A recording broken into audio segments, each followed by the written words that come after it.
नमस्कार, आवाज समाचार में आप सभी का स्वागत है। मैं हूं सीमा। खबरों की शुरुआत करते हैं और सबसे पहले नजर डाल लेते हैं हेडलाइंस पर। पीएम मोदी की डिग्री सार्वजनिक नहीं होगी, दिल्ली हाईकोर्ट ने सीआईसी के आदेश को किया रद्द। अमित शाह ने विपक्ष के विरोध को बताया गलत, जेल में रहते हुए सरकार चलाना असंभव। पश्चिम बंगाल स्कूल भर्ती घोटाले में ईडी की बड़ी कार्रवाई, दीवार फांद भागे टीएमसी विधायक गिरफ्तार। रोहिंग्या शरणार्थियों के लिए संसाधन खत्म, दुनिया खोजे समाधान, कहा मोहम्मद यूनुस ने। और राजस्थान में भारी बारिश का तांडव, कई जिले जलमग्न, राहत कार्य तेज। और अब खबरें विस्तार से। दिल्ली हाईकोर्ट ने सोमवार को पीएम नरेंद्र मोदी की स्नातक डिग्री से जुड़ी सार्वजनिक करने की केंद्रीय सूचना आयोग के आदेश को रद्द कर दिया है। न्यायमूर्ति सचिन दत्ता ने दिल्ली विश्वविद्यालय द्वारा दायर याचिका पर यह फैसला सुनाया है, जिसमें विश्वविद्यालय ने जानकारी सार्वजनिक करने से रोक लगाने की मांग की थी। जानकारी के अनुसार नीरज नामक व्यक्ति ने आरटीआई के तहत 1978 में बीए पास करने वाले छात्रों के अभिलेखों को देखने की अनुमति मांगी थी।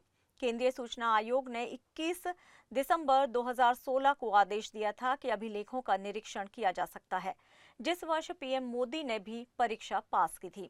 हालांकि दिल्ली विश्वविद्यालय ने इस आदेश को चुनौती दी और कोर्ट ने विश्वविद्यालय के पक्ष में निर्णय देते हुए सीआईसी के आदेश पर रोक लगा दी है।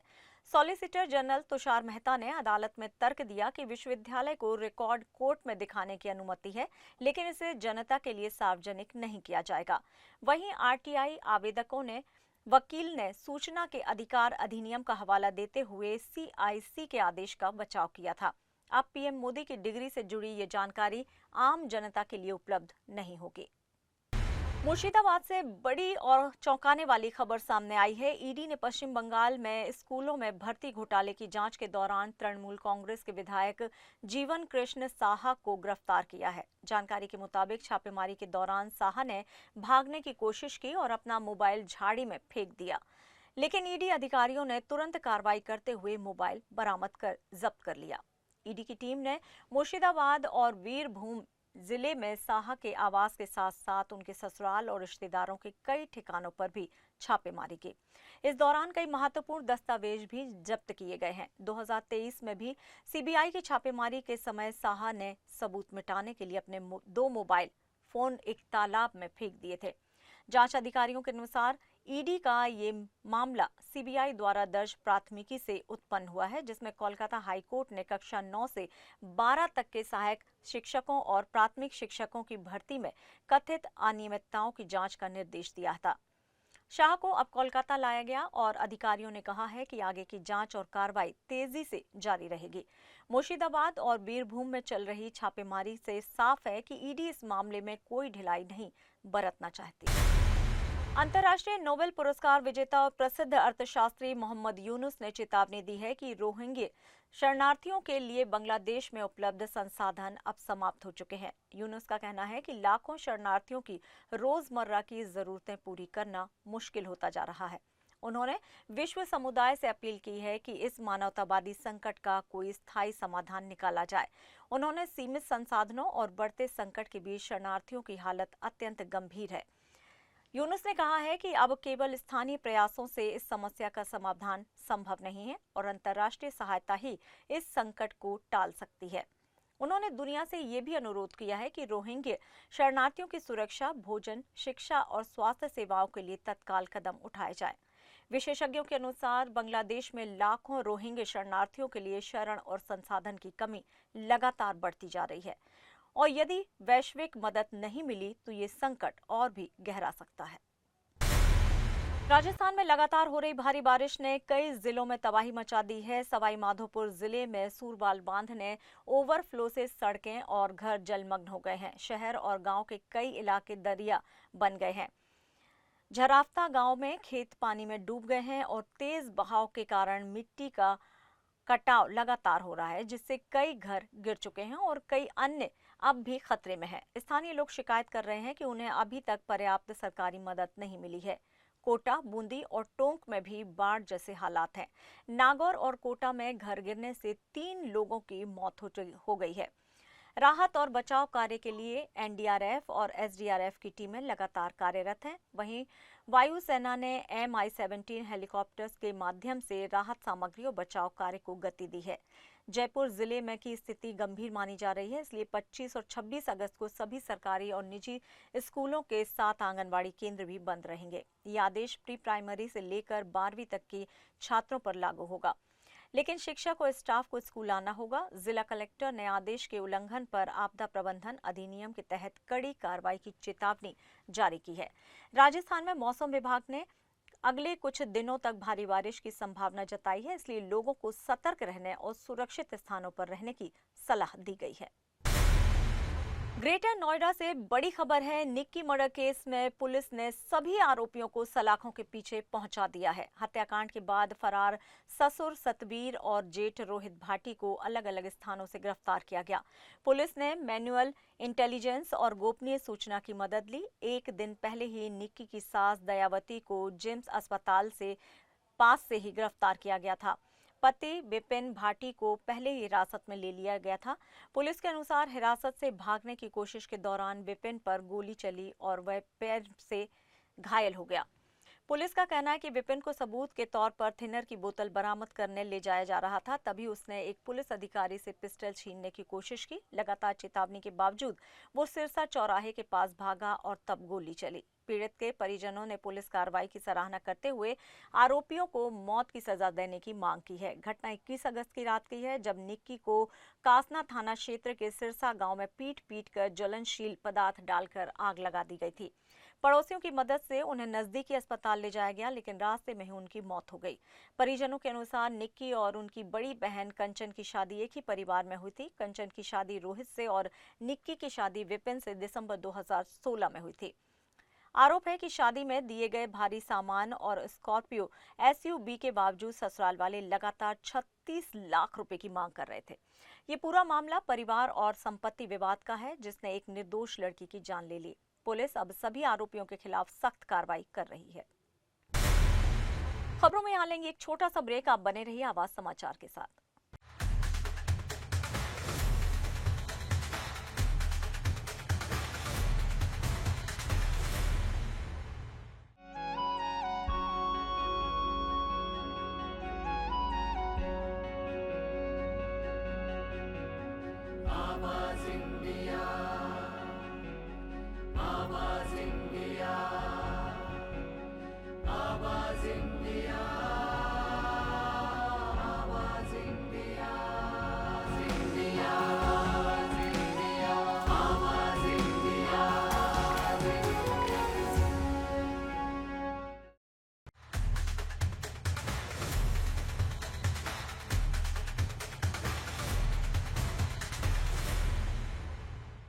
ब्रेक के बाद एक बार फिर से आप सभी का स्वागत है। दिल्ली पुलिस ने एल्विश यादव के घर फायरिंग मामले में बड़ी सफलता ले ली है। आपको बता दें कि ये मामला एल्विश यादव के घर का है, जब उनके घर पर गोलियां चली थी। पुलिस ने शाहबाद डेरी इलाके से 2 हमलावरों गौरव और आदित्य को गिरफ्तार कर लिया है। ये दोनों हिमांशु भाव गैंग से जुड़े हुए हैं। जानकारी के अनुसार हिमांशु भाव ने सिग्नल ऐप के जरिए इन दोनों को एल्विश यादव पर फायरिंग करने का आदेश दिया था। 17 अगस्त को हुई इस घटना में आरोपी ने घर के दरवाजे, खिड़कियों और छत की सीलिंग पर ताबड़तोड़ 24 राउंड फायरिंग की। घटना का सीसीटीवी फुटेज भी पुलिस के पास है, जिसमें दोनों आरोपी स्पष्ट रूप से नजर आ रहे हैं। पुलिस ने घटना के बाद से ही इनकी तलाश शुरू कर दी थी और अंततः उन्हें दबोच लिया गया। पुलिस के अनुसार गिरफ्तार आरोपी अब पूछताछ के लिए हिरासत में हैं और आगे की जांच में हिमांशु भाव के बाकी नेटवर्क का पता लगाया जा रहा है।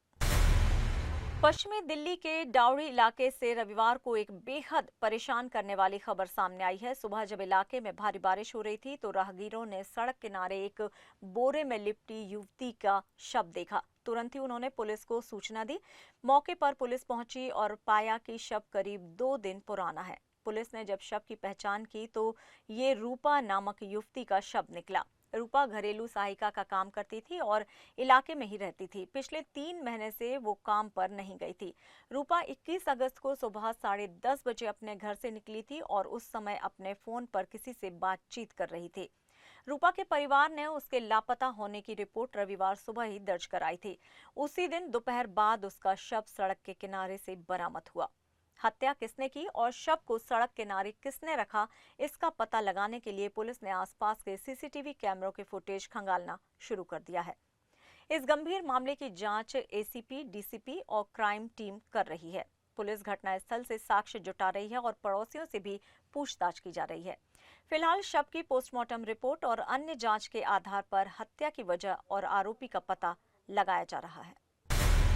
ग्रेटर नोएडा के ग्राम कुलसेरा पुस्ता रोड से बड़ी खबर सामने आ रही है। सोमवार सुबह एक भीषण सड़क हादसे में 4 दोस्तों की मौत हो गई। मिली जानकारी के अनुसार चारों दोस्त सुमित, लवकेश, रेहान और मोनू ठाकुर एक ही बाइक पर जा रहे थे, तभी सामने से आ रही वैगनार कार से उसकी टक्कर हो गई। हादसे में चारों गंभीर रूप से घायल हो गए। उन्हें अस्पताल में भर्ती कराया गया, लेकिन इलाज के दौरान सभी की मौत हो गई।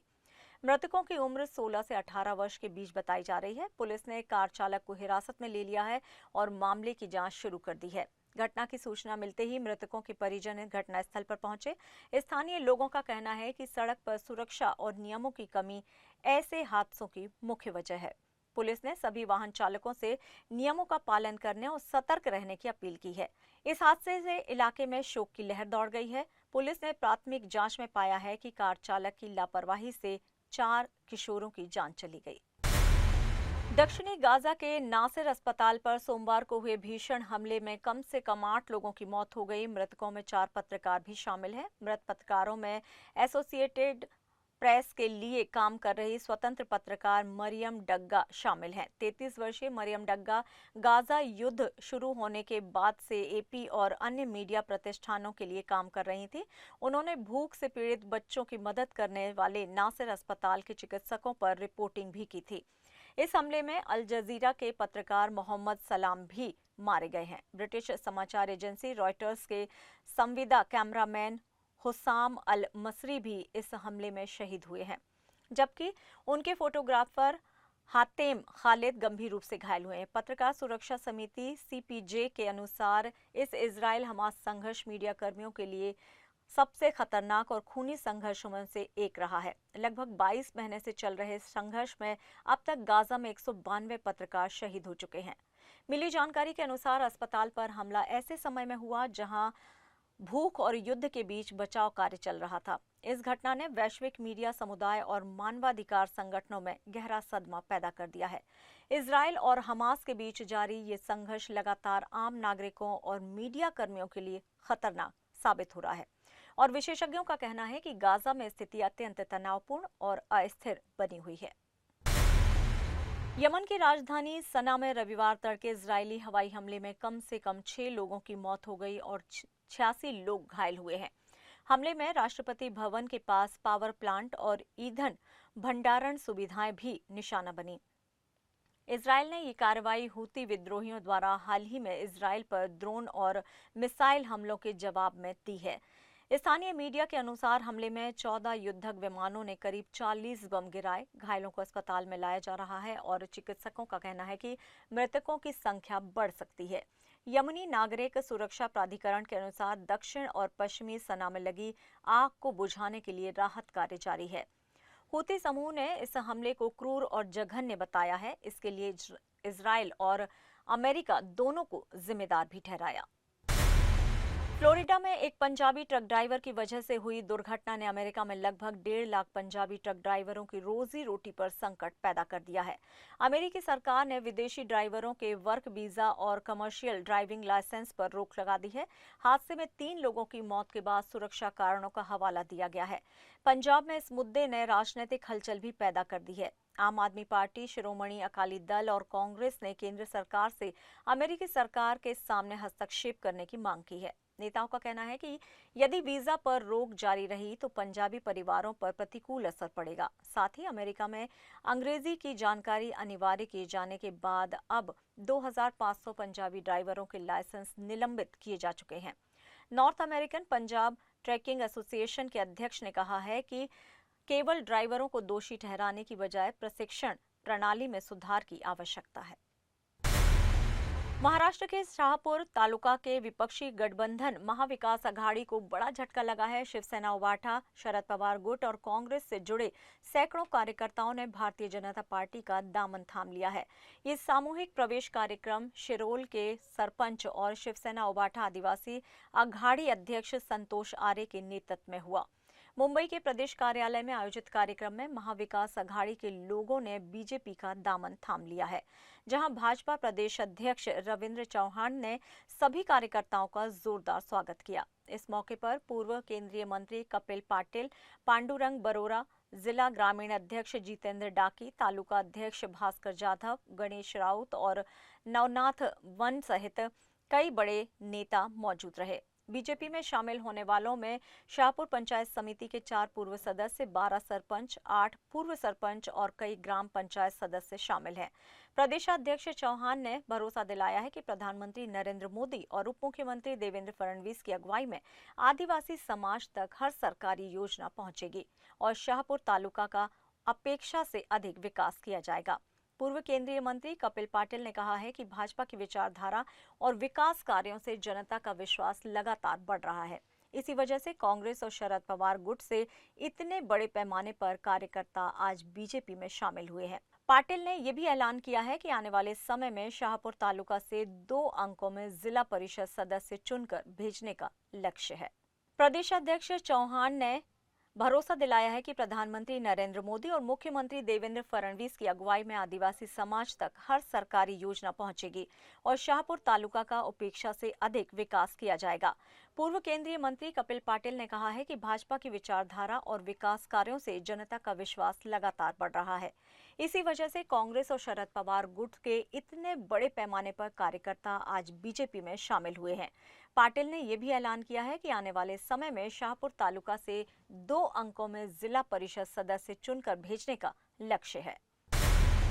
और फिलहाल आवाज समाचार में इतना ही, लेकिन आप देखते रहिए आवाज इंडिया। नमस्कार।